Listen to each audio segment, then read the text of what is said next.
Salute to you good folks out there. Welcome to Hidden Apple Seeds. I am your host, Miguel Garcia. And today I have a special guest, my big bro. But to many out there, he's Kenaar Nelson. Mr. Kenaar Nelson, legend. Welcome to the show, my brother. Welcome to the show. How you doing? I'm doing okay, man. Easy like Sunday morning. So I just want to allow me to reintroduce myself. So I'm Robert Kenneth Nelson. Okay, we going I have there, this okay. whole segment called Death to the Old Me, and Kenaar is no longer. It's Robert K. Nelson right now. Robert K. Nelson. Yeah. Or Kenneth. Kenneth. Yeah. And this is your government? Just me, yeah, definitely. Okay. Definitely. Now I have to figure out how to finish or figure out like my name, because Kenaar is about to die. It's over. Me. Kenaar was like my rapper's version of Kenneth or Robert. So, we going with Kenaar? He's still stuck with Kenaar, so he might as well. That's what everybody fucking call me. Yeah, but if you're gonna reintroduce yourself right now, would be a good time to reintroduce yourself. Okay. Yes, formerly Kenaar Nelson. Yeah. Because what's the sit, baby? The what? Deaf. Death to the old me. Deaf to the old, Okay. definitely. How you feeling, man? No, everything is great, man. Everything is good. How are you? I'm doing okay, man. I'm excited about this right here because I know that the audience is going to get a lot. New York City, the Big Apple, also known as the Concrete Jungle. When most people think of New York City, tall buildings, bright lights, and busy streets come to mind. Of course, you can see the obvious richness in those elements, but there's another side of the Big Apple, the side that many consider to be the jungle. The less commercially celebrated parts of New York City, where the true seeds of the Big Apple are hidden. These seeds that I'm describing are the people. Hello, my name is Miguel Garcia, a New York City native. My goal is to explore, find, and celebrate these hidden seeds inside the Big Apple's core. Take this journey with me. I told my homeboy once, I said, I want to open a creperie in the Bronx. He said, no one's going to buy that. I said, our dollars go far. You know? We go out of the hood and spend money. I grew up where you grew up, like 600. Okay, now we're 600. I mean, Yeah. we know what 600 is, So- but listen, the people don't know. Cypress Avenue, building 600, like near Crimmins, Cypress, all of that, right? So I grew up there. And I remember chasing one of my friends, Leroy, down the street, right? And he ran into a grocery store, and there was this lady in there, and I was like, you're a nuisance! And she was like, nuisance? Who uses those words? You know? This neighborhood. You know what I'm saying? Right. But it was like, it's reading books, and I honestly, where I got that from was the Little Rascals. You know, like Spanky called someone, no, Alfalfa called someone a nuisance, and it was just like, yo, You know something? this nigga called him a nuisance. Like, I'm gonna use that. Hold on to that. Imagine if I was an MC. This is good. Hold on to that right there. So, intelligent people who are not supported have to find their own way, and that's not always the right way sometimes, you know. Now, around what year was this? What? So I was about 15 years old, and You want to put that out there like that? Yeah, I was like 15, Okay. 15, and it's maybe 16. I know I was in Morris High School after I left Aviation High School. Morris High School in the Bronx. In the Bronx. Okay. I left Aviation in Queens because it's just things I didn't get. It's a world of difference right there. It was like a black guy saying culture shock, you know, Okay. like crazy, because I went to school with all these rules, and I go to another school where it's like, you guys can just walk out and cut and do what you want to do. You know, it's crazy. But yeah, I was 15 years old. So we would say that Morris High School was, you could be a little more independent. You can do what you want to do. Okay. It's sad to say that because like the guy, some people need a push. Right. You know, and if it's not someone there to push you, people are just gonna do what they want to do. I love this country and this world because you're free to do what you want to do, but free ain't free. There's consequences to free. You know, you can do what you want to do, but free ain't free. Can you break that down? So when I say free and free, right? I want to be free to say what I want to do, and I spit this out to the world, and you want to do this way. But there's always someone else to challenge you on your free speech.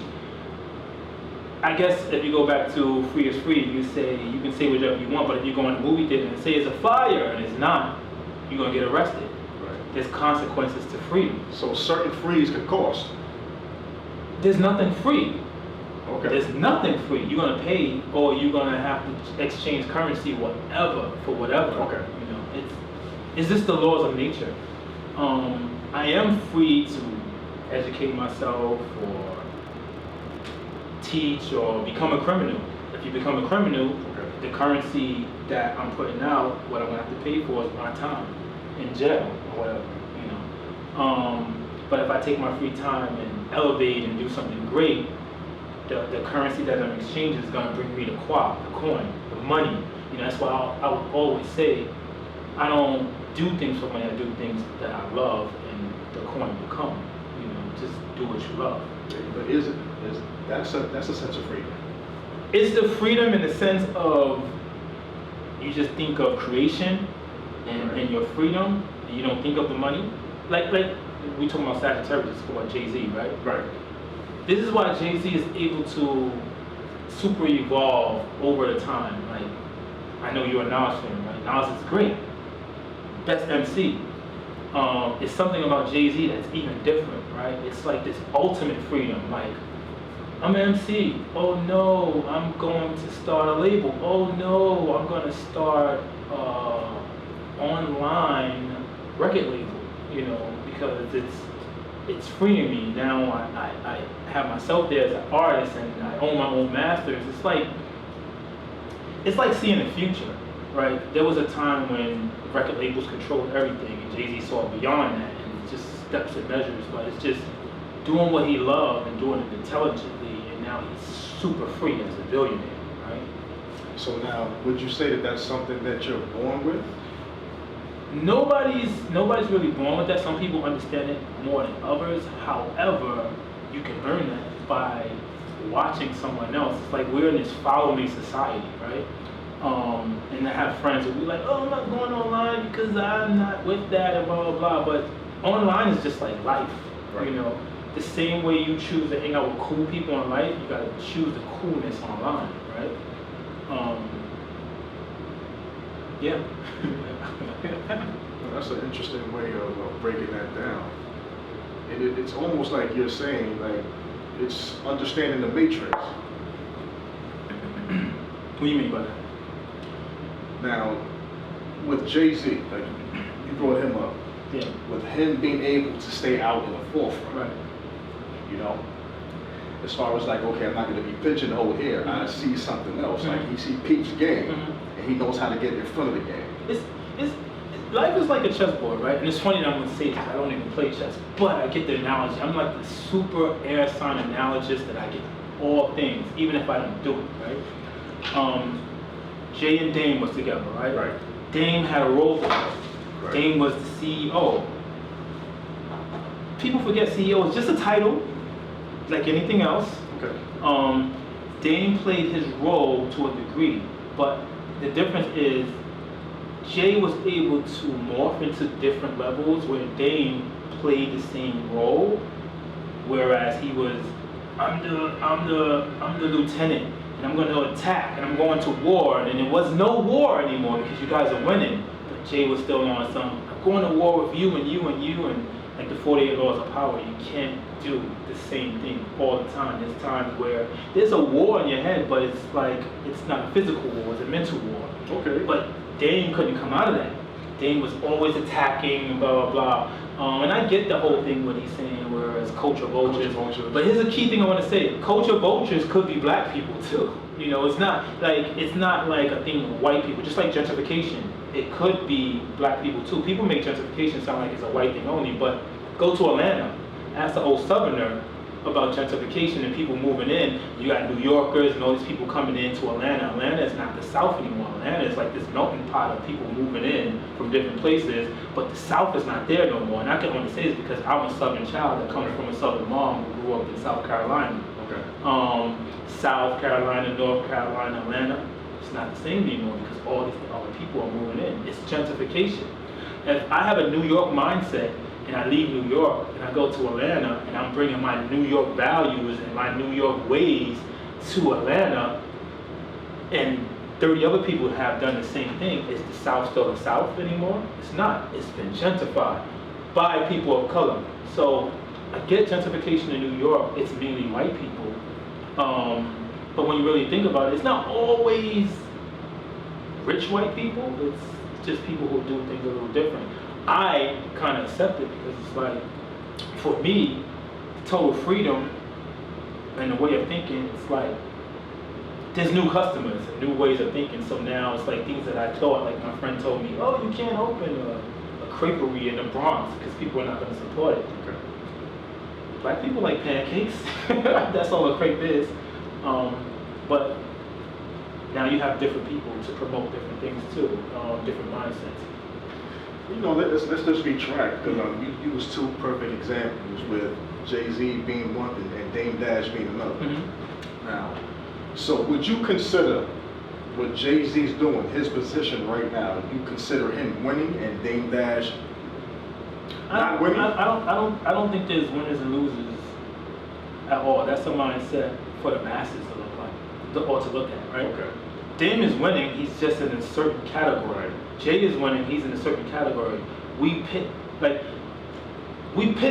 each other against each other for whatever reasons. Like, you've done business before, and I give a prime example, right? Total Libra mindset. I would go into business and I would be like, I'm gonna deal with a guy or a girl who has less skill sets than me, Right. but I need them for a certain thing, right? However, I'm gonna write this deal and say, we're gonna make the same money at the end of the day. Right. I just need creative control over whatever. And then we do it and we win, and then my partner's mad at me because they didn't have control. Right. Or what they assume to be in control, right? I get this mindset because there's times when I work with people who has been doing a situation longer than me or a business longer Right. than me, and I came in, and what I was supposed to do is assist, and I played my role. Sometimes it's about playing roles. So with the Jay and Dave things, no one's wrong in that situation. Jay has this mindset where he just elevated to a God level. Dame is just in this soldier thing. He kicks a lot of things that's great, like own your own and do your own, but still, you gotta remember how this world was set up, right? We came here as slaves, right? So there's no way, shape, or form that we can't work with white people because they've been there longer than us. Doesn't mean that they own whatever. Like, Dame makes it appear as if you work with a white person, you fail. If you have a job, you fail. I started promoting with a job. You know, the job was my investor. It's just the way you look at it. Just how you speed in your business. Yeah, so sometimes a person in that freedom to speak what they want can give you bad advice. It's your freedom to take the good and the bad. You just Right. can't listen to anyone because they made it, you know, because the way someone else make it is not the way that I'm gonna make it, you know. Right. I can take his advice, but there's levels to everything. You know, you have to go through your trials and tribulations to know what works for you, you know. There's a DNA to everything, or ethos to everything. What worked for Dame, what worked for Jay-Z may not work for me. But again, it goes back to love and what you're doing. And salute to both of those brothers. Yeah, both of them. But there's no wrong with either one of them. Dame has some issues that he needs to deal with, like, you know, he's gotten to a certain level. Jay-Z gave him one challenge. He said, "You made me, make another me." Another me. Right? I haven't seen another Jay, you know, since. No, listen, I love, you know, your perspective on that. Yeah. You know, the way I see that, I feel like, okay, you know, they can be a winner. You know, you can both be winners, but I feel like the winner is the one who has the most inner peace. So, the winner, what's a winner, though, right? So I'm gonna go back to peace. Going back to a brand that I'm doing, right? And I have this thing called Pace Guard, right? Right. And Pace Guard is like, in a sense, since no one ever heard of what I'm doing before, I'll take it to Nipsey Hussle, right? And he has the marathon continues, right? So life is a marathon. there's someone who's going to get there first before you, but my pace is my pace, your pace is your pace. And I'll give an example of that, right? So when I started promoting, I was already older, probably 30 years old. We started working together. I was 30. Yeah. It's something that, it's another word I want to throw in called fellowship, right? You have to follow greatness before you lead, right? Some people don't, they just jump in there, right? So you follow greatness before you lead, right? So I followed a bunch of great examples before I wanted to lead something, right? And just like what Nipsey Hussle with the marathon continues, even after death. It's not first, second, or last, right? Give you an example of that, right? You have Madonna, you have Lady Gaga, right? And people was like, oh, Madonna's here and blah, blah, blah. But in the structure of entertainment, once you get to a certain stratosphere, there's no higher you can go. Maybe it is, but it's not, right? And at one point, Lady Gaga was here. And with the help of certain people who didn't see what Lady Gaga was trying to do, I think it was, what's the guy from Africa? Who's doing the lights in Africa now? I'm just bad with names.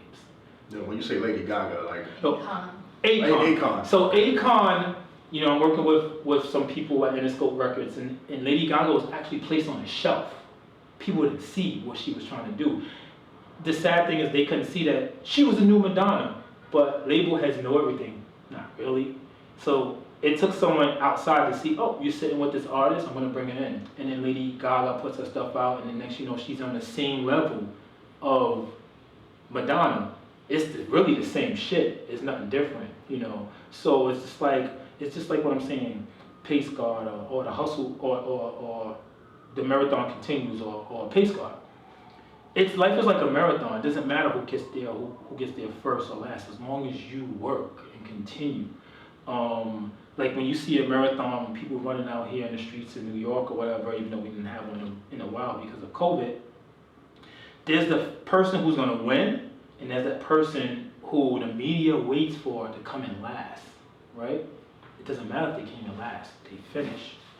You know, that's what it's about. It's not about winners or losers, it's about just doing the best that you can for you, you know? Making sure that once you start something, you finish it. You know, it's no winners or losers. Winners and losers is a concept that the media and the people created. Okay. Like let's look at schools, right? There was a time when, you know, kids got certificates or rewards or whatever for being first, and now it's like, let's give this kid a reward just for participating, you know? Okay. I don't know if that's a good thing or a bad thing, but I get it. It's just making sure you participate, right? Because sometimes some kids need more encouragement than others, right? We're all individuals. Like, I take it even further. Like, we talk about ADD or hyperattention or whatever, right. And schools label these kids and say, this kid has ADD. You know what that really is about? Schools have a template that they want kids to learn in. And if you don't fit in that template that makes their job easy, he has ADD, we're gonna move him out and do something else with him. Everyone's an individual. Everyone moves at different levels, you know. Schools should think that. And that's so unfortunate. Yeah, but they should think more like a marathon. Johnny's gonna be first, Billy's gonna come in last, but we're gonna make sure everyone's finished. Not, Billy has ADD, we want to move him out because it's making my job hard and I want to go on vacation to Greece in the summer. You know, because I know people who actually got jobs as teachers because they get summers off, not for the career of dealing with children and molding minds. You know what I'm saying? So. As you can see, like, this is the mindset that I'm sitting down with right now. Now, I want that to segue into your start in nightlife. Yeah. Okay. Is that something that you've always seen yourself doing? Not at all. It's funny. Okay. I actually got into nightlife. I'm just gonna tell my truth, right? Okay, please do. I was married at the time, and marriage was bad, or getting bad, and I needed something else to do. Regardless of me being creative, it was just something else I needed to do for me. As an escape. As an escape. Okay. But when I put myself into something as a hobby, I put my all into it. And it was just something for me to do. I ended up liking it. It was good. But then again, like I mentioned before, I was older. So the only thing that I could bring into nightlife was everything that I collectively learned over the time. So I worked as an accountant. I worked as a store detective at Barney's. Then I left that department and went into the PR department where I started doing events, and I was just like, I really like this, you know? And I wanted to do that either for them or on my own. But the energy of it was just good, and that was my start. That was like my start in saying, hey, I want to take what I'm learning and move it into something for myself, you know? Because doing something for yourself is always just a mindset for me. Now, big bro, like listen, like this is like my big brother here. Now, with you giving that perspective, because like you gave an excellent breakdown on just how you see systems. Okay, that same mindset, all right, actually transferred over to the nightlife, to where many consider you like the Rick Rubin of nightlife. What would you say to that? I was who I am. So just because I was doing a job, it was the personality that comes with it. Okay. And key thing is personalities and everything. If you're gonna pick a doctor, Right. if you want to go to school, but how's their personality? So I just brought my personality, my energy into it, and everything that I was taught from life growing up, from parents to great teachers, to whatever great job, to awesome commercials that I watched, because I always watch television differently. I didn't watch it for who's wearing what. I wanted to know how they were selling it to people, you know. So for me, it was just like bringing all the energy into what I wanted to create was somewhat of a conglomerate or agency at the time, which I didn't even think that far ahead, but I just wanted to do something that or be creative in a sense, to just get a collective group of people together and just give our niche of what we thought was coolness in the city. I have to give a lot of shout outs to a lot of people that I watched before. First and foremost, Black Diamonds. I used to go to their events and I was just like, I would love to do something like this. Patty LeBron, Lenny the Barber, Tammy Ford, Ramsey Racing, Haitiano, Carlito and them. Those are like people that I watch, and I was like, they're doing their thing. I have a story to tell, so I try to assemble a group of people and just do my own thing. I noticed everybody was from Brooklyn, and this was a time where Brooklyn was as foreign as Atlanta from the Bronx, right? So my thinking was, I'm just gonna be super neutral, you know, and not claim anything to win everybody over. So how did you go about being neutral? Just being neutral. People, like the guys who promoted in Brooklyn tend to Biggie this and Biggie that, you know, and I was just like, we'll give you a little bit of that, but we want to give you a little bit of this. And I got this great DJ named Hal, who DJ'd at Skate Key. And you know if you DJ at a skating ring, you just gotta be a great music. Your musicality has to be great, because it's just a vibe you get when you're skating, right? And we were far behind a lot of people, but we came in with our coolness and our swag, and months into it, everybody kind of started to know who we were, you know.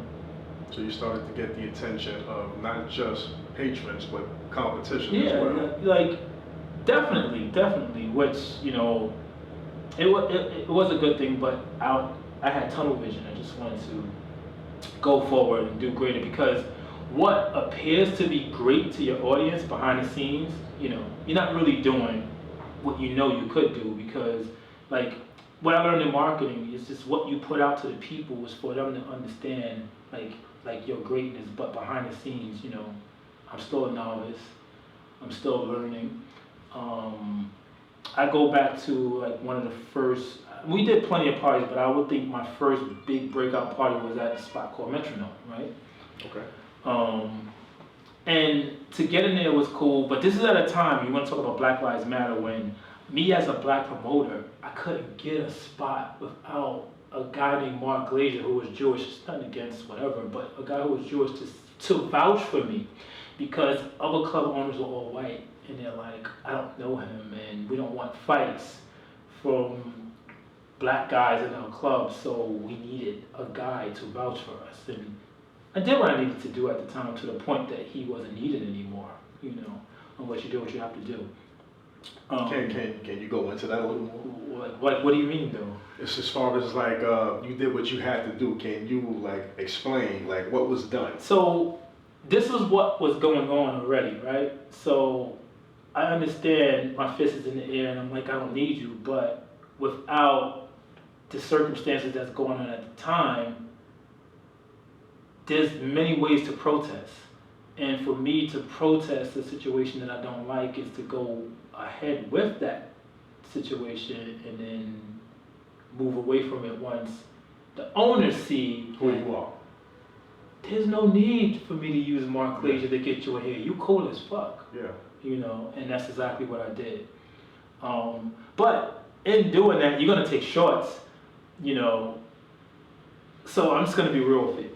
At this time, white promoters are top tier, Latin promoters second tier, black promoters at the bottom. Right. And when I say that is because This is true. Okay. what I say that is because white promoters was getting their flyers paid for, marketing paid for, 10% of the bar. Latin promoters got a little less than that. Black promoters was like, you have to rent this room, and you can only do it on a Sunday or a holiday when no one else is coming here, and make me some money. And I did that, you know, just to go what was happening at the times. But then you meet people and you show that you're above what's going on. So it was like you're pretty much, as a black promoter, you're forced into creating soul food.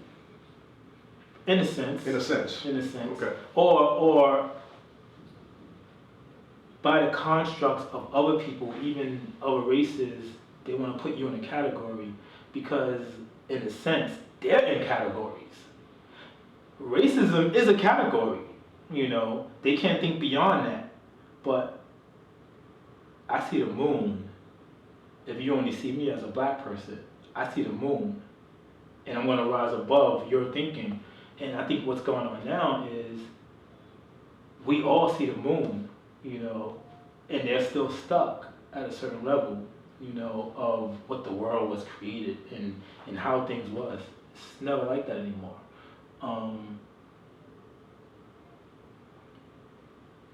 The ultimate freedom is any individual can do whatever they want, but there's still people who stuck in constructs of what it should be, even when they're. Do you find that frustrating? No, not at all. It's actually, it's actually, how can I phrase it? It's actually exciting to be able to teach lessons, but what you have to remove is your anger and when people don't see your way, because sometimes creativity changes minds. Force change minds as well, but a lot of times creativity. Why I say that is, right, think of a show like Star Trek, right? Right. Let's go way back. You have Captain James Kirk flying through the universe, kissing green women, kissing brown women, kissing orange women. If you really think about that, that was about racism. You know, remember, he had the first kiss on television with a black woman. I heard somebody say, damn, what's this guy's name? And I'm in the machine. Just to let y'all know, this was the guy doing y'all parties. This is Amazing. Jim Brown, right? Okay. Played football. Football. Right?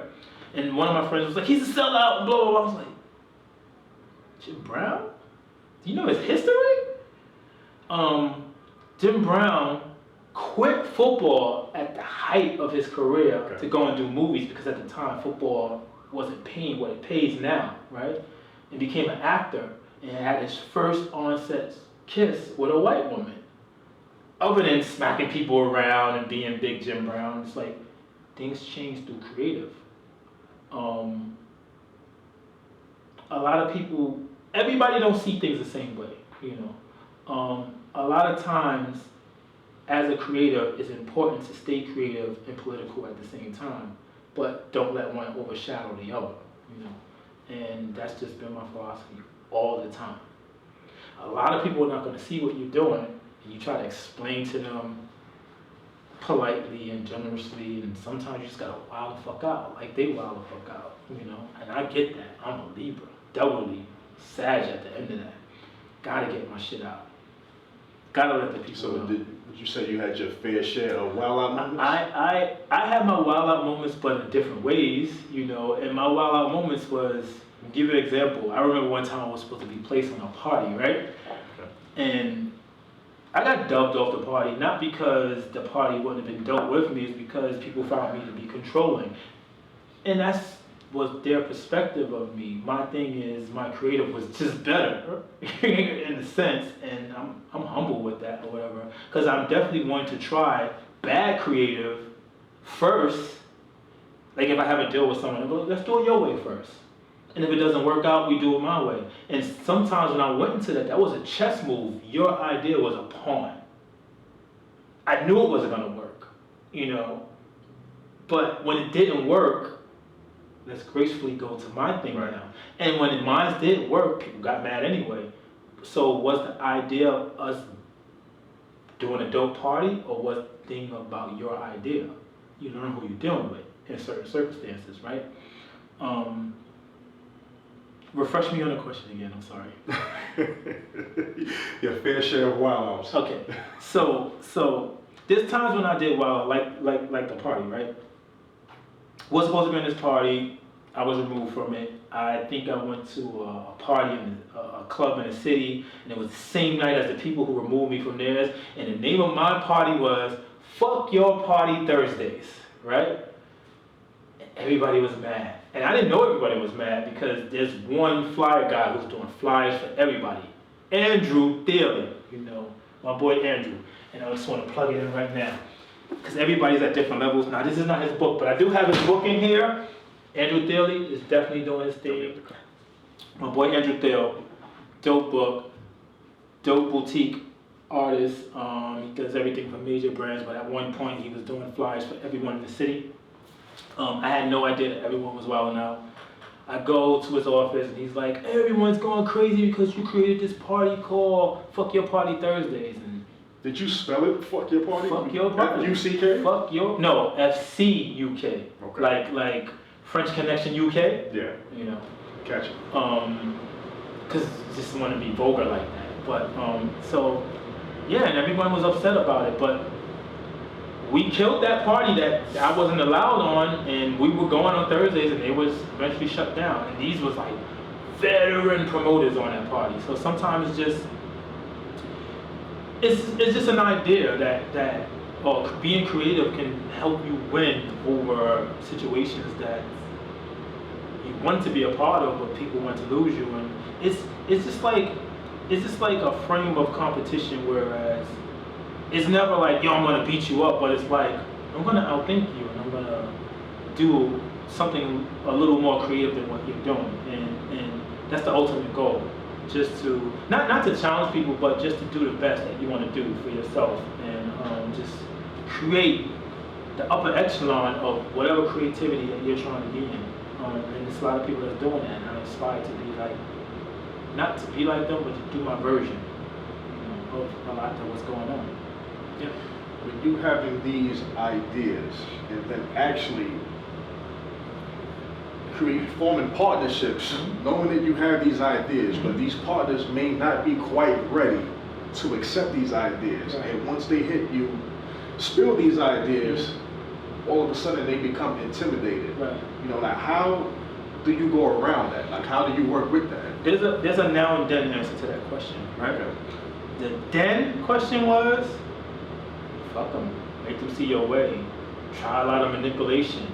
What I learned lately is, as of now, is if people don't see what you're trying to do from a genuine perspective, you don't need them.